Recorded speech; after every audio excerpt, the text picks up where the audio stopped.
Welcome students, आप लोगों के लिए मैंने आज एमसीक्यूज आपकी जो फ्लेमिंगो बुक है उसके क्वेश्चंस, इसके अलावा आपकी ग्रामर के क्वेश्चंस और इसके अलावा आपके जो सेकंड बुक है उसके भी शॉर्ट आंसर टाइप जो आपको एक दो लाइन में आंसर देने, इनका शानदार एक काफ़ी एग्ज़ाम के हिसाब से इम्पोर्टेंट वीडियो प्रिपेयर किया है।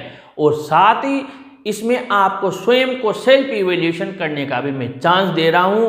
आप अब एग्ज़ाम से कुछ ही दिन पहले अपनी प्रिपरेशन जरूर पढ़ें, क्योंकि अब हमारे पास वक्त नहीं है। इसलिए जो कंटिन्यू स्टूडेंट्स पढ़ते हुए आ रहे हैं, मुझे पूरा विश्वास है इसमें से कई सारे क्वेश्चंस के आंसर्स वो सही देंगे और आपको समय भी उतना ही मिलेगा जो कि आपको एग्जाम में मिलेगा। इसलिए प्लीज़ आप इस वीडियो में पूरी तरीके से पार्टिसिपेट करें और एक बार अपने स्वयं को आप परखिए और अगर कहीं कमी नज़र आती है तो आप उसे ज़रूर दुरुस्त कीजिए, ज़रूर सही कीजिए। पहला क्वेश्चन आपके है, प्रशिया है taken over district of France. अब आपके यहाँ पर चार ऑप्शन दिए गए हैं, 2, 3, 4 और 5, यानी कि आपको चार में से एक ऑप्शन यहाँ पर सेलेक्ट करना है। प्रशिया ने फ्रांस के कितने जिलों पर अपना अधिकार कर लिया था, 2, 3, 4 या 5? इसमें से आपको एक ऑप्शन का चुनाव करना है, सेलेक्ट करना है और फिल करना है ब्रैकेट में। आप जरूर इसका आंसर आपने सोच लिया होगा, इतना सा ही कुछ ही सेकेंड्स मान लीजिए आपको वहाँ पर मिलने जा रहे हैं। पेपर काफ़ी लेंथी आएगा और आपने अपना आंसर बना लिया। इसका आंसर है ए, यानी दो जो वहाँ डिस्ट्रिक्ट थे अल्सेक एंड लोरेन, उन पर प्रशिया का अधिकार हो गया था। Number 2, mister Hamel had been in the school for years, यानी मिस्टर हेमल ने इतने सालों तक वहाँ पर सेवा दी थी स्कूल में, 10 ईयर्स तक, 20 ईयर्स तक, 30 ईयर्स तक, 40 ईयर्स तक। इंटेलिजेंट या यूँ कहें कि अब सब इंटेलिजेंट हो गए हैं क्योंकि सब रेगुलर पढ़ रहे हैं और ये क्वेश्चंस कई बार हमारे सामने से निकल चुके हैं और आपको ज़रूर आंसर आ गया होगा, मुझे पूरा विश्वास है। और इसका सही आंसर है डी, 40।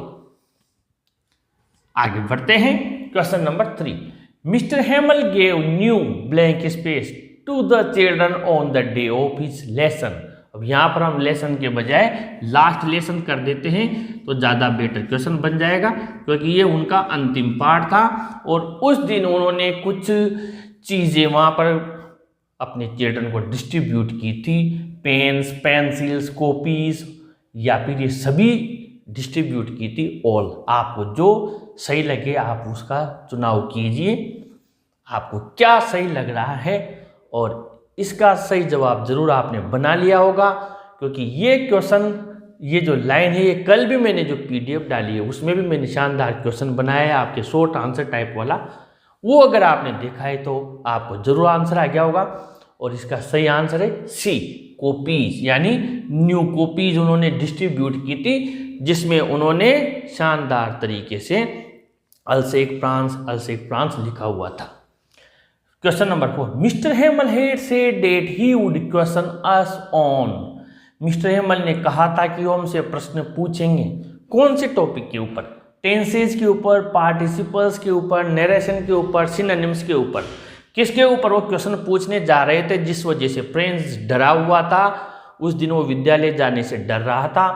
चार ऑप्शन आपके सामने हैं और जो कंटिन्यू बच्चे पढ़ रहे हैं उन्हें जरूर आ गया होगा, और अगर जिन्हें याद नहीं है वो भी सीख लें। इसका सही जवाब है बी, पार्टिसिपल्स। इसके बाद में हम और आगे बढ़ते हैं, question number 5, Saheb got blank space for working at the tea stall.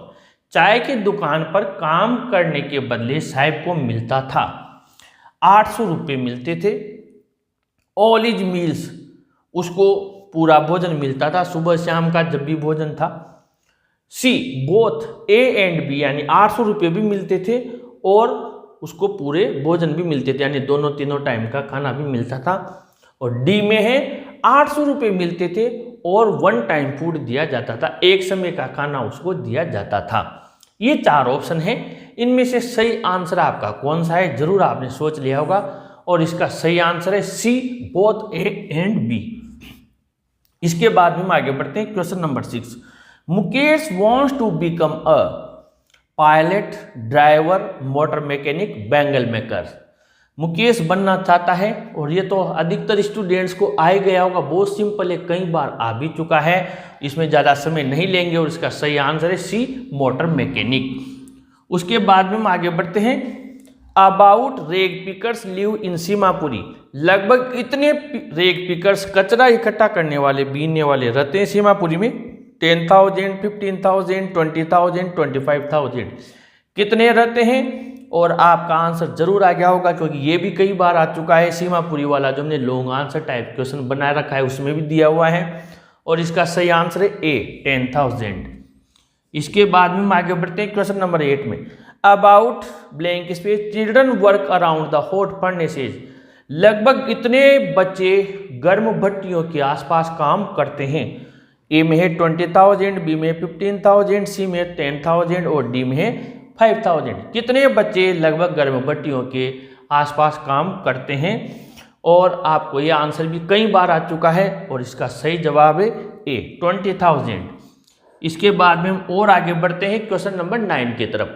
Question number 9 है, William Douglas chose the pool to learn to swim. Most important question है, कौन से स्विमिंग पूल को उसने तैरना सीखने के लिए उसका चुनाव किया था? 4 ऑप्शन आपके सामने दिए हुए हैं, YMSC, YCMA, YMCA, YACM।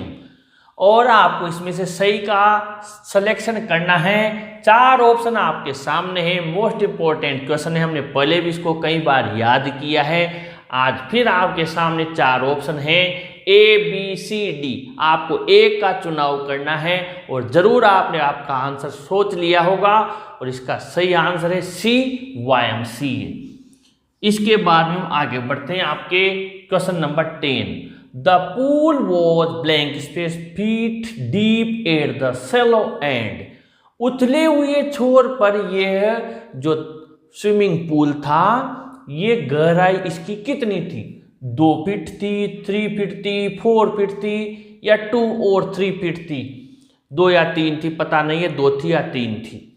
यानी कि आपको 4 ऑप्शन दिए हुए हैं और आपका सही जवाब इसमें से आ जाना चाहिए। और बिल्कुल इसका एग्जैक्ट आंसर जो आपकी बुक में दिया हुआ है वो है 2 और 3 फीट, 2 या 3 फीट में से एक थी, डी वाला। आगे बढ़ते हैं question number 11। Where did Douglas go to make sure that he had conquered over fear? Douglas ये निश्चित करने के लिए, ये सुनिश्चित करने के लिए कहाँ गया था कि उसने अब डर पर विजय प्राप्त कर ली है? वो कई जगह पर तैरने के लिए गया था, लेकिन फाइनल कब उसे ये श्योर हो गया था कि अब वो तैरना सीख गया है, डर नहीं है? टाइटन में, वार्म लेक में, मेड ग्लेशियर में, लेक वेंटवर्थ। इन 4 में से कौन सी जगह पर उसे ये फाइनल हो गया था कि अब वो डरना उसको नहीं है, पानी का डर जा चुका है और वो कंप्लीटली तैरना सीख चुका है? और इसमें से आपका सही आंसर आप जरूर फिल कीजिए। इसका सही आंसर है आपके डी, लेक वेंटवर्थ। इसके बाद में आगे बढ़ते हैं question number 12। Finally, one blank space. I decided to get an instructor and learn to swim.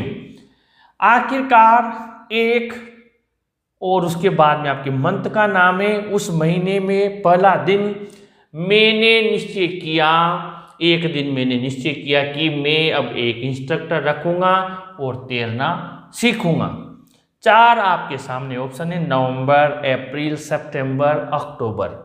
इसमें से कौन से महीने में उसने इंस्ट्रक्टर को हायर किया था तैरना सीखने के लिए? और इसका सही आंसर आपने जरूर फिल कर लिया होगा। इसका सही जवाब है आपके 1 अक्टूबर। इसमें भी आपका आंसर आएगा डी। आगे बढ़ते हैं question number 13। The peddler stole the crofter's kroner. जो फेरी वाला था उसने क्रॉप्टर के कितने क्रोनर चुराए थे?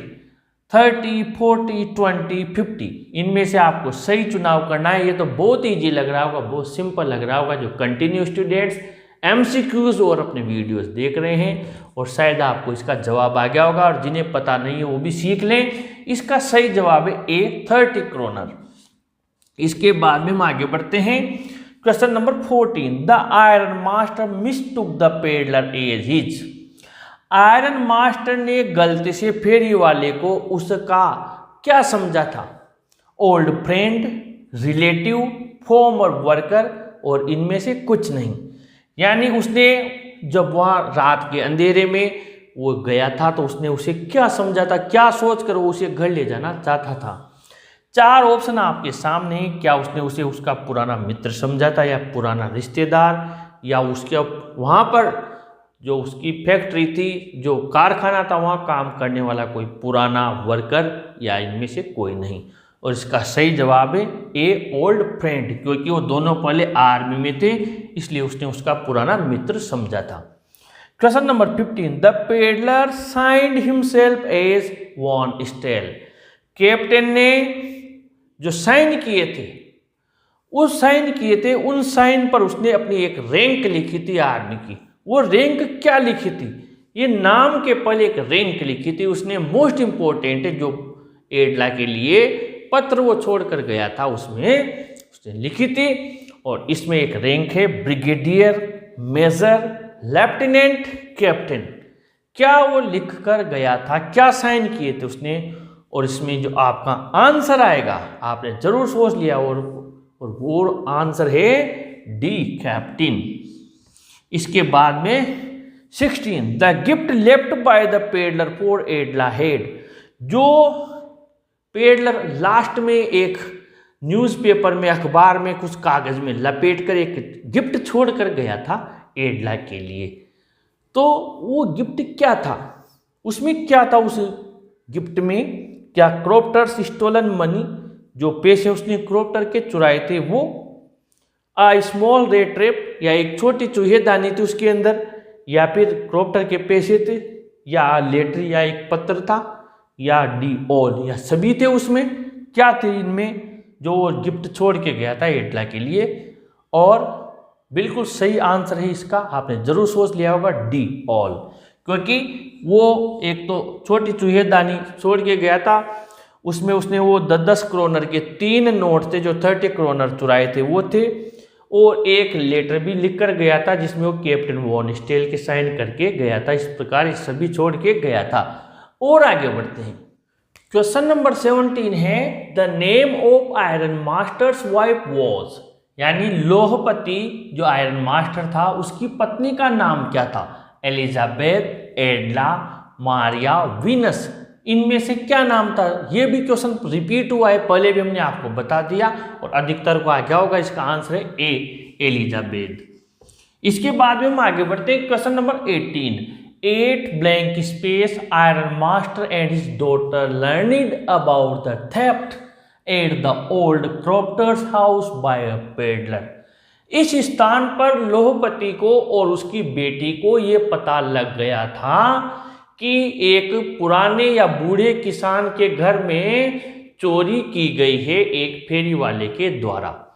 तो वो कहाँ थे उस वक्त जब उन्हें पता लगा था? कौन से स्थान पर थे? 4 ऑप्शन है, मार्केट में, चर्च में, या उनके आयरन वर्क्स जो उनकी लोह का कारखाना था, या क्लब गए हुए थे। कहाँ पर उन्हें पता लगा था कि फेरी वाले ने एक पुराने किसान को लूट लिया है? और इसका सही आंसर है, और वो है चर्च में गए हुए थे। बी आएगा यहाँ पर, क्योंकि वो क्रिसमस का दिन था तो उस उपलक्ष्य में चर्च गए हुए थे। 19, the crofter had a blank space that supported him in earning his living. किसान के पास एक थी या था जो कि उसको पैसा कमाने में, अपनी आजीविका चलाने में मदद करता था या करती थी। क्या उसके पास क्या था? एक गाय थी उसके पास, एक भैंस थी, या एक घोड़ा था, हॉर्स था, घोड़ा था, या फिर एक शॉप थी, दुकान थी। क्या थी उसके पास? इस वजह से वो अपनी रोजी रोटी कमा लेता था। 4 में से आपके पास में एक ऑप्शन आपको फिल करना है। इसका सही जवाब है ए, काऊ। आगे बढ़ते हुए हम एक के बाद में 20, British landlords compelled peasants to plant of their holdings with indigo. British जमींदारों ने कंपेल्ड यानी मजबूर किया हुआ था किसानों को प्लांट यानी उगाने के लिए, बोने के लिए उनकी कुल होल्डिंग्स जो उनके पास में जितनी जमीन थी उसका इतना प्रतिशत उन्हें इंडिगो फसल उगाकर पैदा करके पूरा का पूरा जमींदारों को सरेंडर करना रहता था। कितनी परसेंट पर वो खेती करते थे? 10, 15, 20, 30। और आपका सही आंसर आ गया होगा, इसमें आएगा बी 15%। इसके बाद में हम आगे बढ़ते हैं आपके 21। Annual convention of the Indian national Congress was held in December blank space इन लखनऊ। भारतीय राष्ट्रीय कांग्रेस का वार्षिक अधिवेशन दिसंबर, और फिर यहाँ पर आपको ईयर लिखना है, लखनऊ में हुआ था। कौन से ईयर में हुआ था? दिसंबर मंथ तो दे दिया, ईयर यहाँ पर नहीं दिया है। 1917, 1916, 1918 या 1920। आपको इसमें से एक फिल करना है। रिपीट हुआ है ये क्वेश्चन, मैंने पहले भी दिया हुआ है लेकिन एग्जाम आ गया इसलिए मैंने इसको वापस रिपीट किया है, और इसका सही आंसर है B 1916।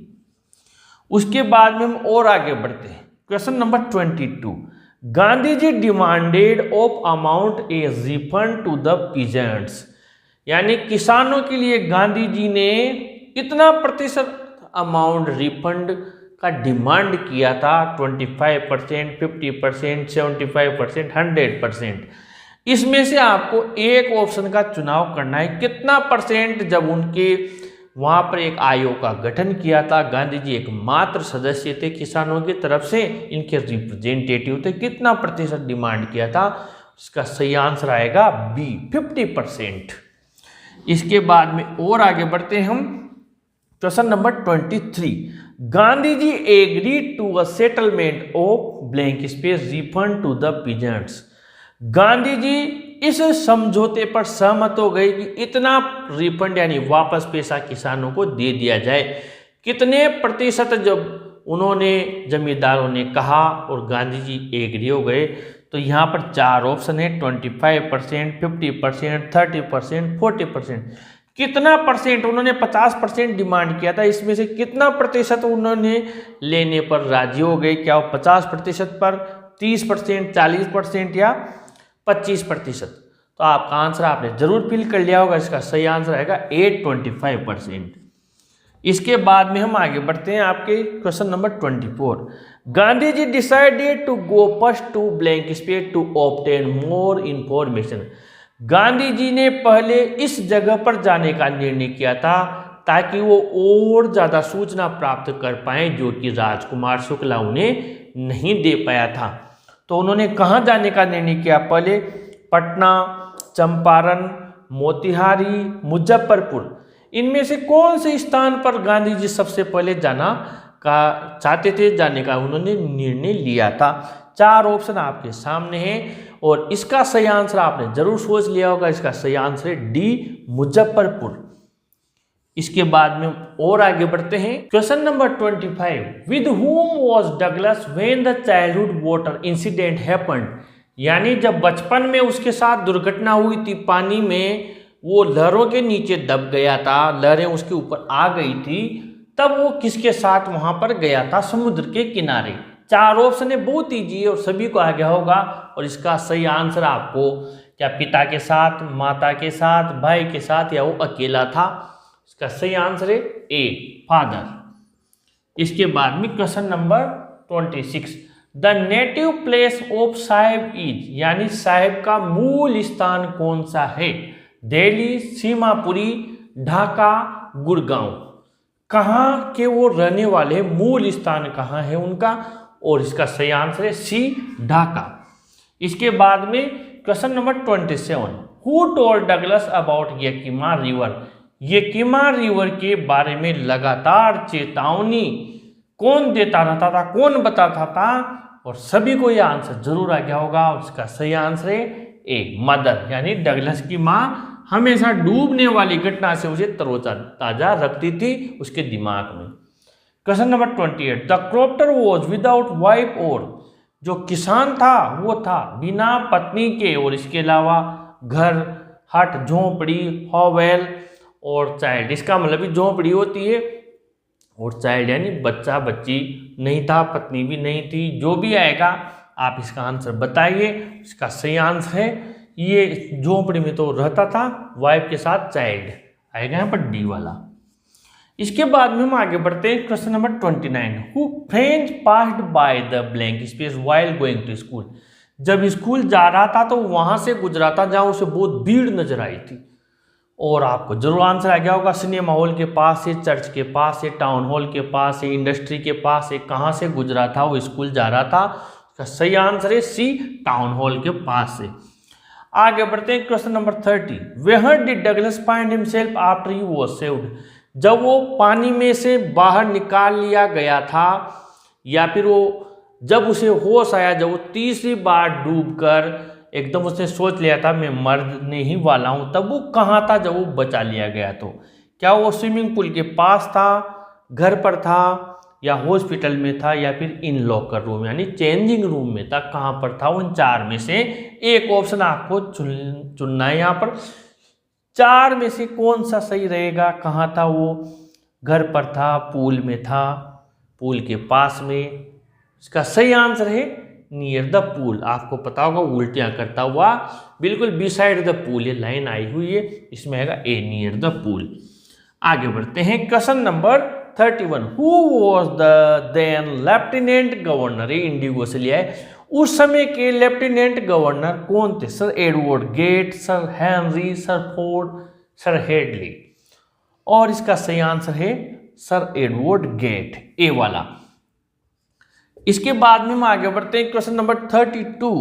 The young trees are described as sprinting to show. जो युवा पेड़ हैं उन्हें भागते हुए दर्शाया गया है, ये प्रदर्शित करने के लिए। क्या प्रदर्शित करने के लिए?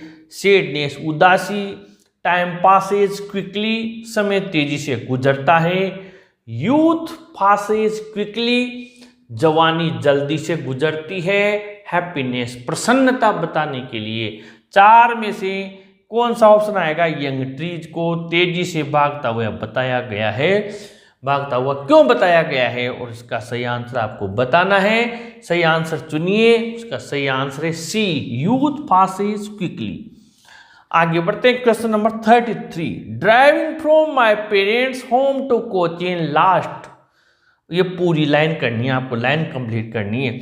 मेरे माँ के घर से कोचीन के लिए ड्राइविंग करते हुए मैं जा रही थी गत संडे को, मंडे को, सैटरडे को, फ्राइडे को। सही आंसर आपको, ये लाइन आपने कई बार पढ़ी होगी, इसका सही जवाब है डी, फ्राइडे को। आइए और आगे बढ़ते हैं। Question number 34। Her face ashen like that of a. अब अपने आप आपको याद आ रहा होगा, उसका चेहरा पीला पड़ा हुआ था किसकी तरह? Late winter's moon, corpse, both A and B, और डी है ओल्ड लीव्स यानी पुरानी पत्तियों की तरह। किस तरीके से उसका चेहरा पीला पड़ा हुआ था, किसके जैसा लग रहा था? हर स्टूडेंट को लाइन याद आ गई होगी और इसका सही आंसर है बी, कॉप्स। इसके बाद में हम और आगे बढ़ते हैं question number 35। The walls of slum schools classrooms are decorated with. जो कक्षा कक्ष से गंदी बस्ती के स्कूल का उसको सजाया हुआ है मैप से, पिक्चर से, बोथ ए एंड बी यानी दोनों से, या फिर फ्लावर एंड गार्लैंड्स यानी फूलों और मालाओं से सजाया हुआ है। और आपने अपना आंसर जरूर सोच लिया होगा, इसका सही आंसर है C, both A and B. आगे बढ़ते हैं question number 36। The paper swimming boy with rat's eyes means. कागज के जैसा लड़का, चूहे के समान आंखों वाला। इसका अर्थ है लड़का है sly and secretive, thin, hungry and weak, unpleasant looking, और डी में है ऑल यानी वो चारों, ये जो तीन दी हुई है ये तीनों ही के जैसा है, या फिर इनमें से अलग अलग जो पहचान दी हुई है वैसा है। इसका सही आंसर है, और सही आंसर इसका B, thin, hungry and weak. इसके बाद में हम आगे बढ़ते हैं question number 37। The children's faces are compared to rootless weeds means they are. जो बच्चे हैं उनके चेहरों की तुलना घास फूस, जड़हीन घास फूस से की है, इसका मतलब है वे हैं इनसिक्योर, इल-फेड, वेस्टर्स ऑल, यानी असुरक्षित हैं, इल-फेड है, उनको कुपोषण का शिकार है, वेस्टर्स बेकार हैं, या फिर ऑल, डी इसमें से ऑल वाला। तो आपके अनुसार कौन सा आएगा इन चार में से? उसका सही आंसर है बी, इल-फेड। इसके बाद में हम आगे बढ़ते हैं question number 38। These beautiful pictures and maps are bad examples for the slum children because ये तस्वीरें सुंदर जो लगा रखी हैं, जो नक्शे लगा रखे हैं, ये इन गंदी बस्ती के बालकों के लिए बुरे उदाहरण हैं, क्योंकि they live in dirty place, क्योंकि वो गंदे स्थान पर रहते हैं, they are out of their reach, वे उनकी पहुंच से परे हैं, they do not know them, वे उन्हें जानते नहीं हैं, और डी में है ऑल। क्या आएगा इनमें से? इसका सही आंसर आएगा डी, ऑल। इसके बाद में और आगे बढ़ते हैं। The earth can teach us, ये पृथ्वी हमें सिखा सकती है, not to lose hope, to take a short pause for a fresh enterprise, C में इनएक्टिविटी, और डी में ए एंड सी। पृथ्वी हमें सिखा सकती है, चार ऑप्शन आपके सामने है, और इसका जो सही आंसर है वो है B, to take a short pause for a fresh enterprise. इसके बाद में हम और आगे बढ़ते हैं। वॉट कॉजेज अ सैडनेस, कौन सी चीज हमें दुखी करती है, उदासी लाती है? Inactivity, careless activity, not to understand ourselves, war. कौन सी चीज हमारी उदासी का कारण बनती है? और इसका सही जवाब है C, not to understand our selves.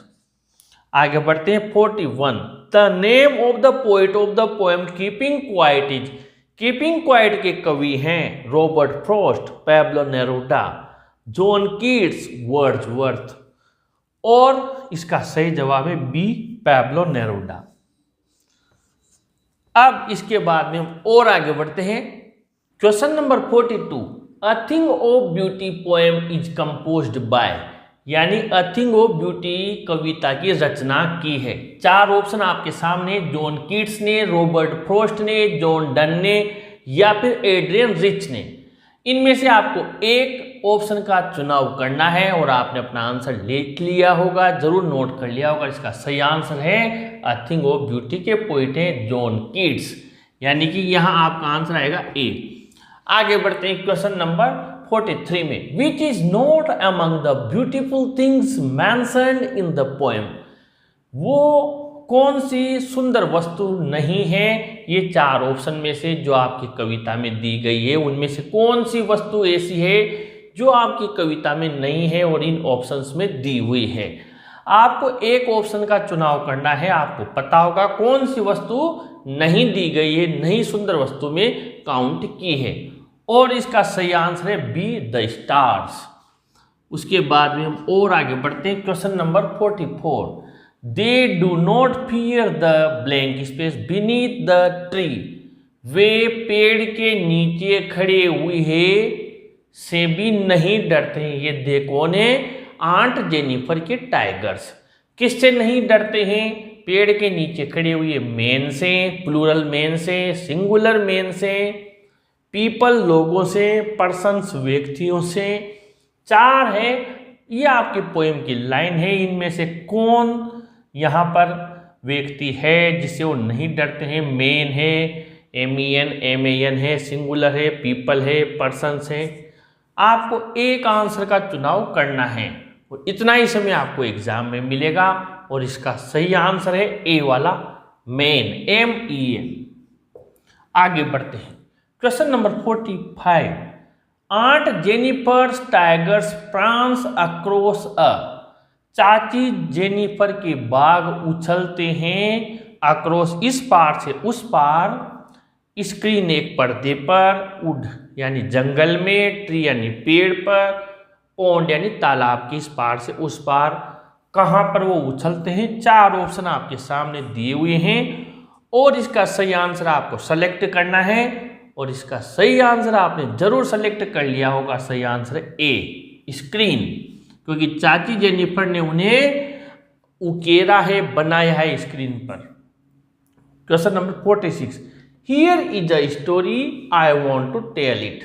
यहाँ पर डेट का आपको यूज करना है। ये कहानी है जो मैं आपको बताना चाहता हूँ। यहाँ पर डेट का यूज करके आपको इसका आंसर बनाना है। Here is a story I want to tell it.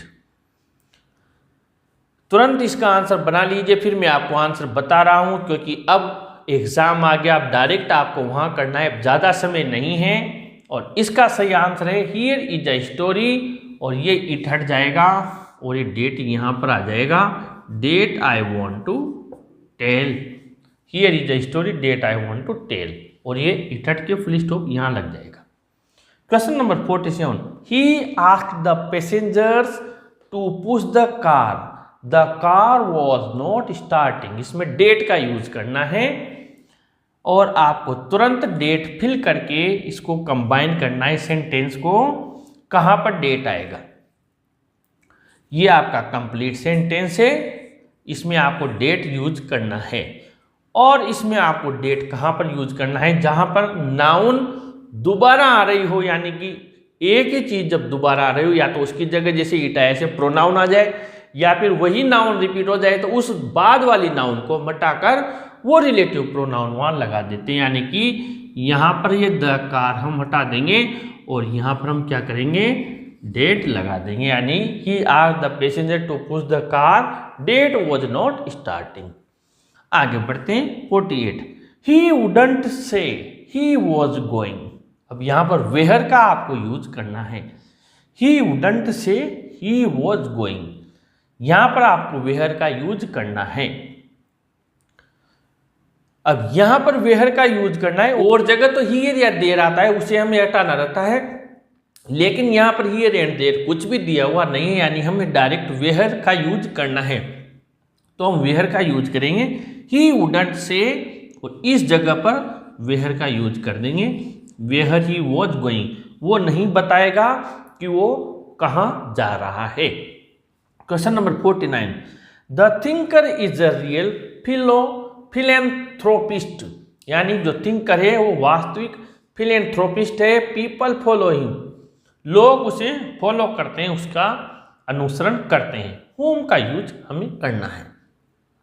अब आपको मैंने समझा रखा है क्या चीज हटाकर और कहां पर हमें वो चीज लानी रहती है। बहुत अच्छे से आप लोगों को इजी तरीके से समझाया हुआ है। जरूर आपका आंसर बन गया होगा। अगर आपका आंसर बन गया है तो मैं आपको आंसर बता रहा हूं, और इसका आंसर है, ये आपको जो यहां पर ऑब्जेक्ट दिया हुआ है, ये ऑब्जेक्ट किसका है, the thinker is a real philanthropist. यानी कि ये हिम हट जाएगा और ये हिम किस में चेंज हो जाएगा, हुम में चेंज हो जाएगा। अब ये बाद वाला सेंटेंस उठकर कहाँ आएगा, संज्ञा के पास।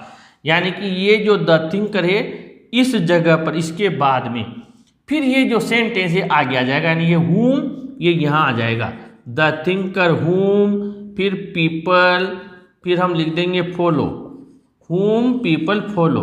अब ये हिम तो हट गया। अब फिर इसके बाद में फॉलो के बाद में आपको ये जो शेष वाक्य बचा ये लिखना रहता है। बात समझ में आ गई, क्योंकि ये संज्ञा है, हिम को हमने हुम में बदला, पूरा सेंटेंस उठा ही आगे आ जाता है। तो हुम पीपल फॉलो, ये हुम पीपल फॉलो लिखकर इसके बाद में इज अ रियल फिलेंथ्रोपिस्ट ये बाद में लिखेंगे। Question number 50, Fortune favours the brave, it can be proved. इसको डेट से चेंज करना है। इस सेंटेंस को थोड़ा ध्यान से आप समझे, ये एग्जाम में आने लायक सेंटेंस है, मोस्ट इंपॉर्टेंट सेंटेंस है। Fortune favours the brave, it can be proved. अगर ये आपको आ जाता है तो बहुत अच्छा, नहीं तो मैं आपको समझाऊंगा, इसको याद रखिए आप लोग जाना। Fortune favours the brave, it can be proved. अब मेन चीज ये है कि सब में हम इट हटा रहे थे, लेकिन इस वाले सेंटेंस में इट नहीं हटेगा, क्योंकि ये इट इनमें से किसी का भी प्रोनाउन नहीं है। पहली बात तो ये, इसलिए इसको बनाने का तरीका आप ध्यान से समझिए। या तो ये डेट है, इसको आप ध्यान से समझिए, या तो ये जो डेट दिया हुआ है इसको आप फॉर्चून से पहले लगा दें और इस इट को हटा दें। ये एक तरीका तो ये है। ये इट इस वजह से नहीं हटा कि किसी का रिलेटिव प्रोनाउन है, बल्कि सेंस के हिसाब से हटा है। या फिर आप इट को नहीं हटाना चाहते तो आप इसको ऐसे बना दें, it can be proved, it can be proved, और ये डेट यहाँ कनेक्ट हो जाएगा, it can be proved that, और फिर ये जो बाद ये सेंटेंस है ये बाद में आ जाएगा, it can be proved that fortune favours the brave. ये वाली लाइन यहाँ पर आ जाएगी, इसको याद रखे चले जाएं क्योंकि मोस्ट है। It can be proved that fortune favours the brave, ये इट नहीं हटेगा, मैं फिर समझा दो, it can be proved that fortune favours the brave. एक तो तरीका ये है, एक तरीका मैंने बताया, डेट आगे आ जाएगा, फॉर्चून फेवर्स द ब्रेव, इसमें इट हटेगा, कैन बी प्रूव्ड। ये दो तरीके हैं, इसमें डेट आगे आगे आएगा। अगर इट हटाते हो तो डेट यहाँ पर आएगा आगे, और इट हटाकर फिर आप कैन बी प्रूव्ड लिख दे। अगर इट नहीं हटाते हो, it can be proved that और फॉर्चून फेवर्स द ब्रेव, दोनों तरीके से बना सकते हो। Question number 51, a book is a book, there is nothing in it. ये आपके सिंथेसिस का लिया है मैंने, ऑल्दो इफ एंड में से आपको एक सेलेक्ट करना है। A book is a book, there is nothing in it, although if and में से एक आपको सेलेक्ट करना है, और इसका जो सही आंसर रहेगा और वो आंसर रहेगा आपके ऑल्दो। ये आपके कल क्लास 10th का जो एग्ज़ाम हुआ था राजस्थान बोर्ड का, उसमें ये क्वेश्चन आया था, मैंने वहाँ से आपके लिए क्वेश्चन लिखा है, और कई स्टूडेंट्स इसमें इफ़ का यूज करके आए हैं जो कि गलत है। आप चाहें तो गूगल करके भी ये चीज़ देख सकते हैं। इसका आंसर आएगा a book is a book although there is nothing in it, यद्यपि उसमें कुछ भी ना हो। Question number 52, he ran blank space fast blank space no one could catch him, so that such that two में से आपको एज का यूज करना है। He ran blank space fast blank space no one could catch him, so that आएगा, such date आएगा, या to आएगा। ए का आपको यूज करना है, और इसका जो सही आंसर है वो है, आप तीनों को मैंने तरीका बता रखा है, यूज करके देख लें। ही रेन सो फास्ट, वो इतना तेज दौड़ा, डेट की no one could catch him, उसे कोई पकड़ ही नहीं पाया। अब सच डेट का तो मैंने बता रखा है, सच अपने आप मिलेगा, और टू का मैंने बता रखा है, टू के बाद फर्स्ट फॉर्म मिलेगी। अब इसमें आप देखिए फर्स्ट फॉर्म तो कहीं दी हुई है ही नहीं, तो ये भी नहीं आएगा, ये भी नहीं आएगा, और ये बिल्कुल मैच हो रहा है, इसलिए यहाँ पर क्या आएगा आपके सो डेट आएगा। आगे बढ़ते हैं 53 में, he blank space new dress on Diwali, phrasal verb है, पुट ऑन पुट आउट में से क्या आएगा, he new dress on Diwali. अब सीधी सी बात है, हमने कई बार देखा है, पुट आउट का मतलब होता है कोई भी चीज़ आग लग रही हो या लाइट हो उसको बुझाना, बंद करना, तो पुट आउट तो आएगा नहीं। पुट ऑन कोई भी चीज़ है, ऑन करना, पहनना, पुट ऑन करना, तो आपकी क्या आएगा इसमें पुट ऑन। फिर हम आगे बढ़ते हैं, टैगोर अ नोबल फैमिली। टैगोर एक सभ्य परिवार से संबंधित आते हैं, कम ऑफ, केम ऑफ या केम टू, इनमें से एक, और किसी भी कुल परिवार फैमिली से संबंधित होने के लिए एक ही फ्रेजल वर्ब आती है। जरूर आपका आंसर आ गया होगा, नहीं तो किसी भी परिवार से, वंश से संबंधित होने के लिए आता है केम ऑफ। क्वेश्चन नंबर 55, कोविड-19 blank space in Wuhan China and spread all over the world. कोविड-19 कोरोना की महामारी चाइना के वुहान शहर में अचानक फैल गई और फिर सारे संसार में फैल गई। तो किसी भी बीमारी का अचानक फैल जाना, उसके लिए फ्रेजल वर्ब क्या आएगी, ब्रोक आउट या ब्रोक ऑफ। अब किसी भी चीज़ का अचानक बीमारी का फैल जाना या युद्ध का अचानक छिड़ जाना, इसके लिए एक फ्रेजल वर्ब है, वो है ब्रोक आउट, इसलिए इसमें आएगा आपके ब्रोक आउट। आगे बढ़ते हैं, क्वेश्चन नंबर 56 हमने प्रीपोजिशन से लिया है, her husband came blank space a car. अब यहाँ पर फ्रॉम आएगा या बाय आएगा, आपको एक का चुनाव करना है, उसका पति आया, फ्रॉम अ कार या बाय अ कार, एक आपको चुनाव करना है, और इसका सही आंसर आएगा आपके बाय। किसी भी साधन से हम आते हैं तो बाय का यूज करते हैं। I know Sita is fond blank space sweets, मैं जानता हूँ सीता, फॉन्ड यानी शौकीन। अब ओप या फोर क्या आएगा, फॉन्ड फॉर या फॉन्ड ऑफ, शौकीन होना, किसी चीज को ज्यादा पसंद करना। तो ये फिक्स प्रीपोजिशन है और इसमें फिक्स प्रीपोजिशन में कोई गुंजाइश नहीं रहती है, इसलिए इसका सीधा सा आंसर आपने जरूर लिख लिया होगा। सही आंसर आएगा फॉन्ड ऑफ। आगे बढ़ते हैं question number 58। I believe blank space God. Believe in या ऑन, बिल्कुल सिंपल है, बहुत ही इजी है, आ जाएगा आपको। हम बोलते भी कहते भी आई बिलीव, अपने आप निकल रहा है believe in God. He congratulated me blank space my success, उसने मुझे बधाई दी मेरी सफलता।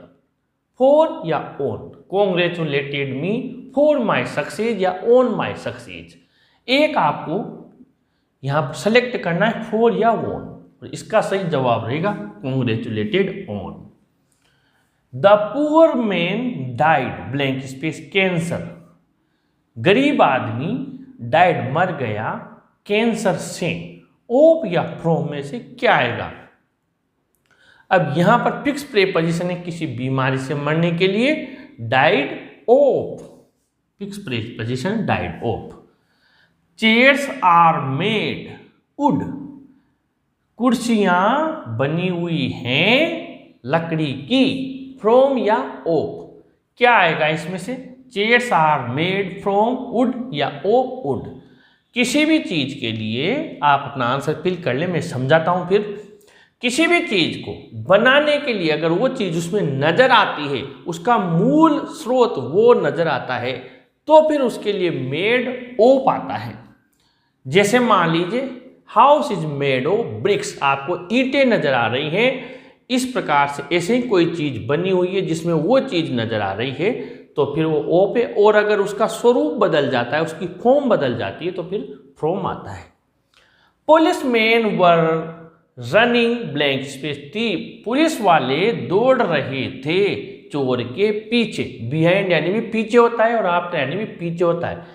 यहां पर क्या आएगा? बिहाइंड या आफ्टर, आपको एक का चुनाव करना है और जरूर आपने आंसर लिख लिया होगा। इसका सही आंसर है आफ्टर। जब गति करके किसी के पीछे भाग रहे हो तो आफ्टर आता है, और अगर हम चुपके से किसी की ओट लेकर पीछे छिप रहे हो तो फिर बिहाइंड आता है। लेकिन यहां पर चोर के पीछे पुलिस भाग रही है, गति हो रही, तो आफ्टर आएगा। अब हम आपके विस्तार के शॉर्ट आंसर टाइप 1-2 लाइन में आपको आंसर लिखना है, उसमें बढ़ते हैं। Why do people in the modern world want to escape, आधुनिक संसार के लोग बचकर क्यों भागना चाहते हैं? द थर्ड लेवल से लिया है, मोस्ट इंपॉर्टेंट क्वेश्चन है। और मैंने पुराने वीडियो में आपको इसकी ट्रिक भी बताई थी। जो स्टूडेंट्स पहले से इस अपने चैनल के साथ जुड़े हुए हैं उन्हें जरूर ध्यान होगा, और अगर भूल गए हैं तो फिर अगर आपको आपका आंसर याद है तो तुरंत प्लीज लिख दीजिए। 1 मिनट का टाइम है आपके पास। Why do people in the modern world want to escape, इसका आंसर बनाने का तरीका मैंने आप लोगों को बता भी रखा है। वाई हटा देंगे, फर्स्ट फॉर्म आ जाएगी, डू हट जाएगा। People in the modern world want to escape because, फिर यहां पर लिखेंगे द वर्ल्ड इज, क्योंकि ये संसार है। और मैंने आपको ट्रिक दी थी, शायद आप भूल गए हो, पुराने वीडियो में मैंने बताया था। वो ट्रिक थी, जो सेवा करेगा वो तनाव से क्यों डरेगा, ये इसकी ट्रिक थी। अब जो सेवा करेगा, ये सेवा यानी कि because the world is full of, अब ये सेवा से हम लिखेंगे इनसिक्योरिटी, यहां से हमने ऐसी लिया है, इनसिक्योरिटी, फुल ऑफ इनसिक्योरिटी। वा से है वॉर, है ना। तो जो सेवा करेगा, सेवा हो गया, दो गए। अब इसके बाद में वो से वरीज, वो से है वरीज, ये इसका वो आगे का ले लिया। तनाव है स्ट्रेस, और डरेगा का है एंड फियर, डरना का फियर होता है। तो ये आपके 2 लाइन में आंसर कंप्लीट हो गया। जो सेवा करेगा वो तनाव से, तनाव का स्ट्रेस है, और डरना का फियर है, वो तनाव से क्यों डरेगा। आगे बढ़ते हैं क्वेश्चन नंबर 64 में। From where did Dewan manage to bring the 100 tiger for the king, कहां से राजा के लिए सोमे बाग की दीवान ने व्यवस्था की, किस जगह से वो लेकर आया। और जिसने इसकी डीपली स्टडी की हुई है या फिर हमारे पूरे वीडियोस देखे हुए हैं, उन्हें इसका जरूर आंसर ध्यान होगा कि बीच में से निकाला हुआ क्वेश्चन है मोस्ट इंपॉर्टेंट। तो कोई दिक्कत नहीं है, नहीं आता है या अगर आता है तो आपको जरूर ध्यान आ गया होगा। फ्रॉम वेयर तो हम हटा देंगे, डिड हटा देंगे, दीवान मैनेज को किस में बदल देंगे, डिड हटाया तो सेकंड फॉर्म में, Dewan manage to bring the 100 tiger for the king, कहां से लाया था, फ्रॉम, ये वेयर हटाया, फ्रॉम यहां ले लेंगे, फ्रॉम पीपल्स पार्क मद्रास, कहां से लेकर आया था, पीपल्स पार्क मद्रास से लेकर आया था। अब वर्ड लिमिट अगर कंप्लीट नहीं हो रही है, आपको लगता है 2-4 शब्द और लिखने हैं, तो आप लिख दें द टाइगर वॉज, वो जो बाघ था वो बहुत बूढ़ा था, was very old and weak, बहुत बूढ़ा और कमजोर था। चाहे तो आप ये 2-4 शब्द और लिख दें। What did Hana ask Yumi to do, जो यूमी उसकी नौकरानी थी, उससे हाना ने क्या करने के लिए कहा था। ये तो जरूर ध्यान आ गया होगा, यूमी गुस्सा हो गई थी और उसने वो काम करने से मना कर दिया था, तो हाना ने क्या करने के लिए कहा था। अगर नहीं ध्यान है कोई दिक्कत नहीं है, आंसर है हाना, वाट हटाएंगे, डिड हटाएंगे, पास्ट में बदल देंगे, Hana asked Yumi to wash the man with hot water, गर्म पानी से उस व्यक्ति को वॉश करने के लिए हाना ने यूमी से कहा था। इतना ही। अब वर्ड लिमिट पूरी नहीं हो रही है तो आप इसमें एक लाइन ये लिख दें, बट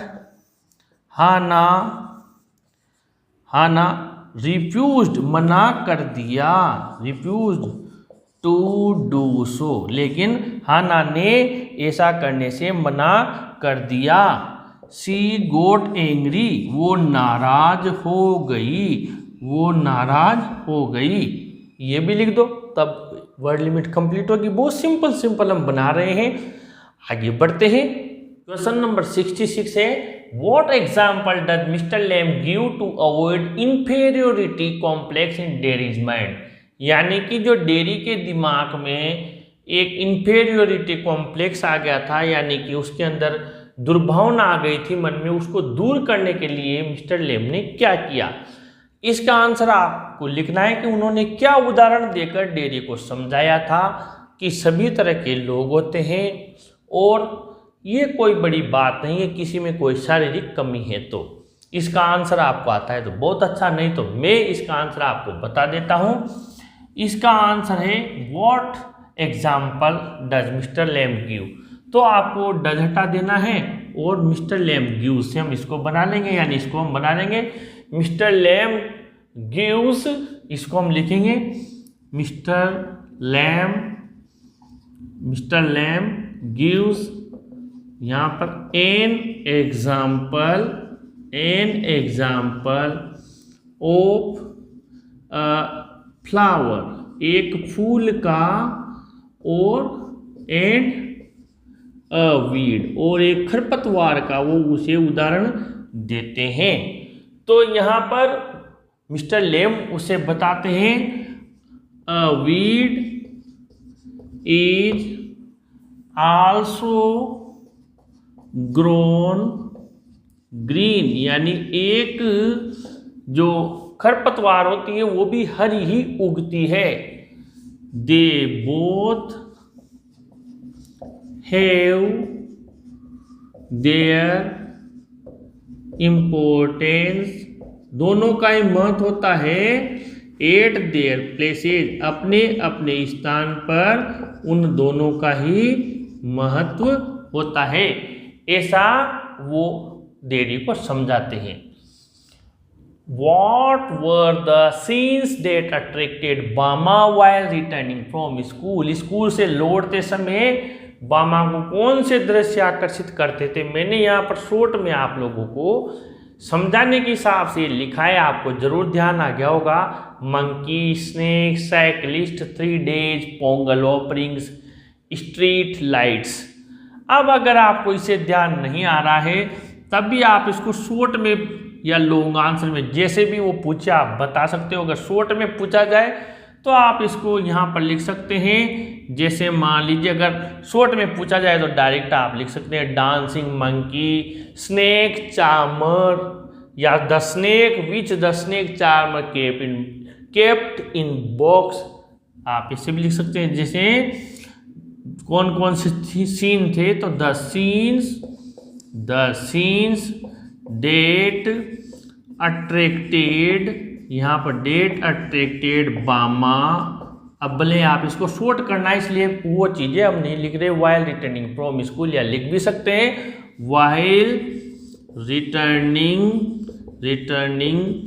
फ्रॉम यहाँ पर स्कूल। जो सीन थे वो थे कौन कौन से थे, आर या वर। अगर पूछ रहा है पास्ट में तो यहाँ पर वर लिख देते हैं, वर द डांसिंग मंकी। एक तो आपने यहाँ पर लिख दिया नाचता हुआ बंदर।